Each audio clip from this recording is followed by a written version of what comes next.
ನಿಮ್ಗೊಂದು ದುಬೈಯಿಂದ ಕಾಲ್ ಬರುತ್ತೆ. 2003ನೇ ಇಸ್ವಿನಲ್ಲಿ ನೀವು ದುಬೈಗೆ ಹೋಗ್ತೀರಿ, ಅಲ್ಲೊಂದು ಕೆಲಸಕ್ಕೆ ಸೇರ್ತೀರಿ, ಆಮೇಲೆ ಕೆಲಸ ಮಾಡ್ತೀರಿ. ಎಷ್ಟು ವರ್ಷ, ಎಷ್ಟು ಕಂಪನಿಯಲ್ಲಿ ಕೆಲಸ ಮಾಡಿದ್ರಿ?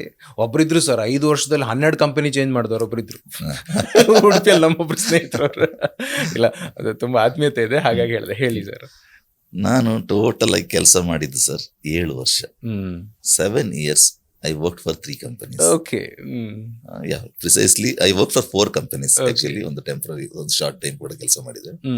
4 years, 9 years. 9 years ಅಲ್ಲಿ 4 ಕಂಪನೀಸ್ಗೆ ಕೆಲಸ ಮಾಡಿದ್ದು. 9 years ಅಲ್ಲ, 7 years. 7 years ಅಲ್ಲಿ 4 ಕಂಪನೀಸ್ಗೆ ಕೆಲಸ ಮಾಡಿದೆ. ನನ್ನ ಫಸ್ಟ್ ಸ್ಯಾಲ್ರಿ ಮತ್ತೆ ಲಾಸ್ಟ್ ಸ್ಯಾಲ್ರಿ, ಫಸ್ಟ್ ಪೊಸಿಷನಿಂದ ಸ್ಟಾರ್ಟ್ ಮಾಡ್ತೇನೆ. ನಾನೊಂದು ಅಡ್ಮಿನ್ ಅಸಿಸ್ಟೆಂಟ್ ಆಗಿ ನನ್ನ ಫಸ್ಟ್ ಜಾಬಿಗೆ ನಾನು ಎನ್ರೋಲ್ ಆದ್ದು. My last job I was a chief operating officer, CEO. Okay.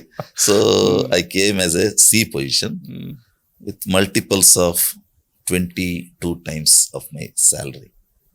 So that was my growth. ಅದ್ರ ನಂತರ ನನಗೆ ರಿಯಲೈಸ್ ಆದ್ದು, ಆಲ್ವೇಸ್ ಆಕ್ಚುಲಿ ನನ್ನ ಗ್ರಾಜ್ಯುಯೇಷನ್ ಸೆಂಡ್ ಆಫ್ ಪಾರ್ಟಿಯಲ್ಲಿ ನಾನು ಹೇಳಿದ್ದೆ, I will be working for few years and afterwards I will start the business. So business start ಮಾಡಬೇಕು ಅಂತ ಹೇಳುವಂಥದ್ದು ಅದೊಂದು ಇನ್ಸ್ಟಿಂಕ್ಟ್ ಆಗಿ ಇತ್ತು ನನ್ನೊಟ್ಟಿಗೆ. So that was there from long time. So before even I got into corporate world, ಅದೊಂದು ಬಾರಿ ಒಂದು ಸ್ಟ್ರಾಂಗ್ ಆಗಿತ್ತು. ಸೊ ಅದರಲ್ಲಿ ನನ್ನ ಅದೇ ಒಂದು ಫೋಕಸ್ ಅಲ್ಲಿ ಮುಂದೆ ಹೋದೆ.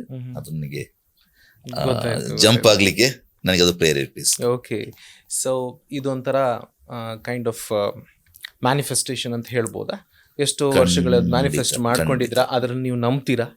ಖಂಡಿತವಾಗಿಯೂ ನಾನು I am the strong believer of manifestation. ಏನು ಅಂತ ಹೇಳಿದ್ರೆ, ನಮಗೆ ಫಸ್ಟ್ ಏನು ಬೇಕು ಅಂತ ಹೇಳುವಂಥದ್ದು ನಮಗೆ ಒಂದು ಇಮ್ಯಾಜಿನೇಷನ್ ಬೇಕು. ಸೊ ಯಾರು ಕೂಡ ಇಮ್ಯಾಜಿನ್ ಮಾಡ್ದಲೇ ಅಕಂಪ್ಲಿಷ್ ಮಾಡಿದ್ದಿಲ್ಲ. ಆದರೆ ನೀವು ಇಮ್ಯಾಜಿನ್ ಮಾಡಿದ್ರೆ ಅಕಂಪ್ಲಿಷ್ ಮಾಡುವ ಎಲ್ಲ ಚಾನ್ಸಸ್ ಕೂಡ ಇದೆ. ಓಕೆ. ಸೊ ನೀವು ಇಮ್ಯಾಜಿನ್ ಮಾಡಿದ್ದು ಎಲ್ಲ ಅಕಂಪ್ಲಿಷ್ ಆಗಬೇಕು ಅಂತಿಲ್ಲ. ನೀವು ಇಮ್ಯಾಜಿನ್ ಮಾಡದಿದ್ರೆ ಖಂಡಿತವಾಗಿಯೂ ಅಕಂಪ್ಲಿಷ್ ಮಾಡುವ ಚಾನ್ಸ್ ಕಡಿಮೆ ಅಂತ ನಾನು ನಂಬಿದ್ದೇನೆ. ಓಕೆ.